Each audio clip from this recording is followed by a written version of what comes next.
First അറ്റംപ്റ്റിൽ തന്നെ എനിക്ക് OET score ചെയ്യാൻ പറ്റി. ഈ അക്കാഡമി ചൂസ് ചെയ്തിട്ട് എനിക്ക് ഭയങ്കര സന്തോഷമുണ്ട്. ഇത് അനേകായിരം നഴ്സിംഗ് വിദ്യാർത്ഥികളുടെ വിജയാനുഭവം.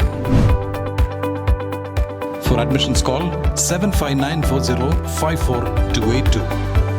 കോൺഗ്രസ് തൃക്കാര്യൂർ മണ്ഡലം കമ്മിറ്റിയുടെ നേതൃത്വത്തിൽ ജമ്മു കാശ്മീരിലെ പഹൽഗാമിൽ ഭീകരരുടെ വെടിയേറ്റ് മരിച്ചവരെ ഓർമ്മിച്ചുകൊണ്ട് അനുശോചന സമ്മേളനം നടത്തി.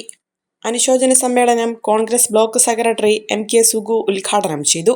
ഇങ്ങനെയുള്ളൊരു ഭീകര പ്രവർത്തനത്തെയും ഭീകര സംഘടനയെ ഒരിക്കലും നമ്മൾ ന്യായീകരിക്കാൻ കഴിയില്ല. അതുപോലെ തന്നെ ഇവിടെ ഈ വധിക്കപ്പെട്ട എല്ലാവരുടെ കുടുംബത്തിനും അവർക്കും അനുശോചനം രേഖപ്പെടുത്തുക എന്നാണ് മണ്ഡലം കമ്മിറ്റി ചെറിയൊരു ചടങ്ങാണ് പോലും നമ്മൾ നടത്തുന്നത്. കോൺഗ്രസ് തൃക്കാര്യൂർ മണ്ഡലം കമ്മിറ്റിയുടെ നേതൃത്വത്തിൽ നടത്തിയ അനുസ്മരണ സമ്മേളനത്തിൽ മണ്ഡലം പ്രസിഡന്റ് സുരേഷ് ആലപ്പാട്ട് അധ്യക്ഷത വഹിച്ചു. Paul S. David, Ganapathi Sivadasan, Vijayan Nair, PK Thampi, Murali Edanad, MR Bineesh, Ajikumar Vattavanal, Ranjith Radhakrishnan, Suhara Abdul Khader, Krishnakumar Padippura, Baby Arackal, Thankappan Pelakunnel, AM Kabeer എന്നിവർ പങ്കെടുത്തു. കുറഞ്ഞ ചെലവിൽ അത്യാധുനിക ആരോഗ്യ പരിരക്ഷ. MCS hospital. We take care of your health.